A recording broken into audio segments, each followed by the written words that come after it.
자, 녹화 시작하도록 하겠습니다. 네, 이번 시간에는 학교 예산의 기초에 대해서 함께 공부하도록 하겠습니다. 자, 먼저 우리가 알아야 할 학교 예산의 종류는 크게 세 가지로 볼 수 있는데요. 본 예산, 추가 경정 예산, 성립 전 예산이 있습니다. 하나씩 알아보도록 하겠습니다. 먼저 본 예산이란 한 회계연도 간에 단위 학교 교육과정과 학교 운영에 소요되는 수요를 반영하여 편성되고 학교 운영위원회의 심의를 거쳐 확정 성립된 회계연도의 최초의 예산이라고 볼 수 있습니다. 네, 쉽게 말해서 2020학년도 학교 예산이라고 생각하시면 돼요. 2월 달에 심의를 거치고요. 그 전에 이제 담당 선생님들께서 예산을 요구하시죠. 그런 것들이 협의를 통해서 결정된 예산이라 생각하시면 됩니다. 자, 추가 경정 예산. 네, 추경이라고 하죠. 자, 예산 성립 후에 생긴 사유로 인해서 필요한 경비의 가부족이 생길 때 본 예산에 추가 또는 변경을 가한 예산을 말하는데요. 일반적으로 우리가 추경이라고 하죠. 추경을 통해서 사용하지 않는 예산을 다른 곳으로 옮길 수 있죠. 네, 그렇게 자유롭게 변동할 수 있는 것을 추가 경정 예산이라고 생각하시면 됩니다. 마지막으로 성립 전 예산이 있는데요. 사용 용도가 지정되고 소유 경비 전액이 교부된 경비와 수익자 부담 경비에 대하여 학교 운영위원회의 예산 승인 전에 예산을 집행한 후 차기 추경 예산에 반영하여 승인 절차를 거치는 예산을 말하는데요. 쉽게 말하면 3월 이후에 교육청에서 공모사업 등을 사유로 배부된 예산을 사용할 수 있도록 편성하는데 그때 성립 전 예산을 요청하라는 말을 해요.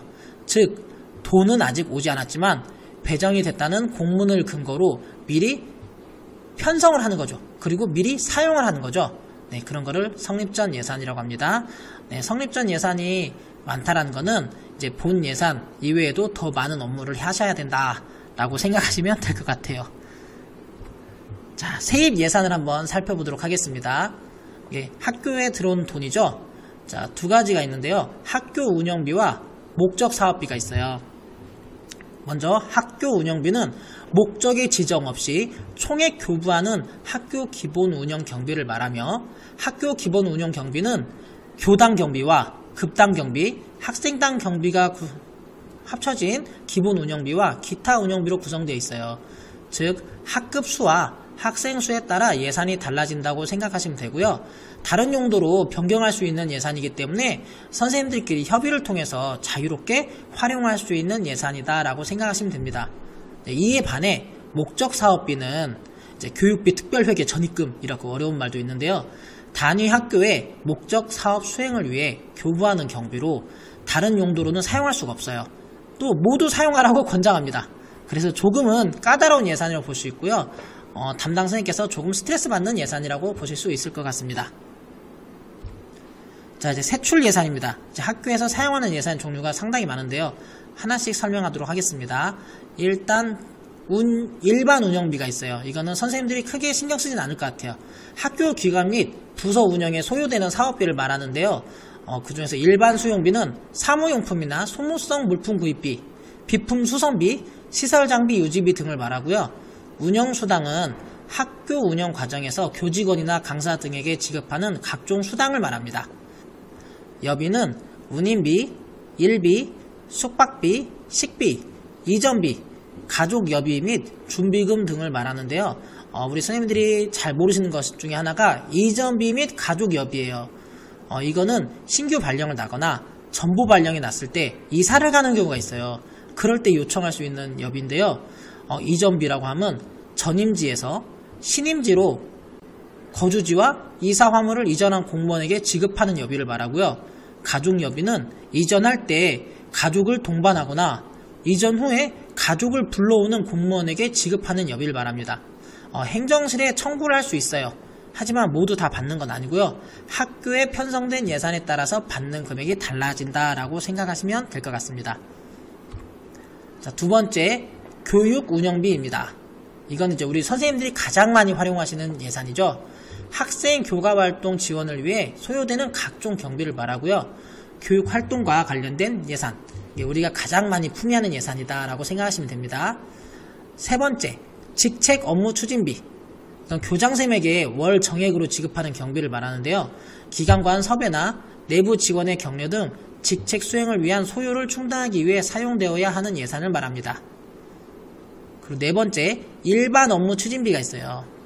교직원 간담회, 학교 운영위원회 운영, 학부모회 운영, 교수 학습력 제고, 교육행정 업무 추진, 기관 운영 경비, 기관장 격려비 및 경조사비 및 학교 운영에 필요한 경비, 주요 행사 및 각종 교육사업 등 원활한 사업 추진을 위해 소요되는 경비로 사용되는 예산인데요.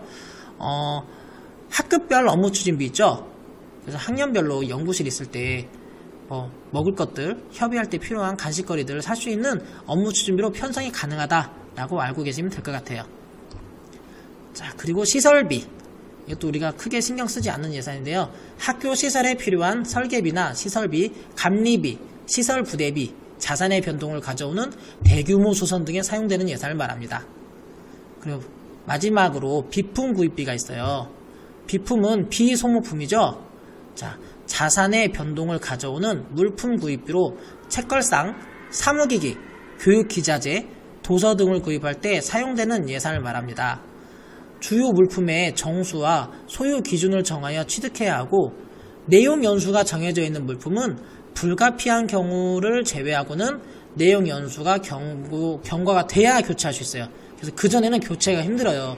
그래서 행정실에다가 무언가를 요청했을 때 행정실에서 이거 아직 내용 연수가 꽉 차지 않았습니다. 교체가 힘듭니다. 폐기가 힘들 것 같아요. 이렇게 얘기하는 것은 이 내용 연수가 정해져 있기 때문이에요. 그걸 대해서 좀 잘 알고 그래도 같이 협의하시면 또 잘 해주십니다. 근데 그냥 해달라고 우기시면 안 되고요. 내용 연수가 정해져 있는 것도 알고 있지만 현재 사용 자체가 불가능하기 때문에 폐기가 필요하다.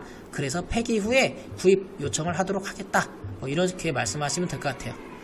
또한 비품 구입비는 청렴도 및 감사로 인해서 행정실에서 학교 장터 및 나라 장터 활용을 권장합니다.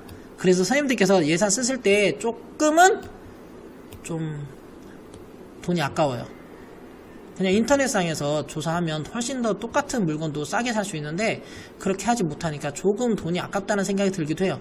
하지만 행정실도 나름대로 이유가 있기 때문에 그런 거에 대해서 같이 협의하면 좋을 것 같아요. 그렇다고 해서 무조건 학교 장터 및 나라 장터에서 사야 한다라는 규정은 없습니다. 그렇기 때문에 행정실과 협의하셔서 활용하시면 될 것 같아요. 네, 이상으로 학교 예산의 기초적인 내용에 대해서 함께 알아봤습니다. 감사합니다.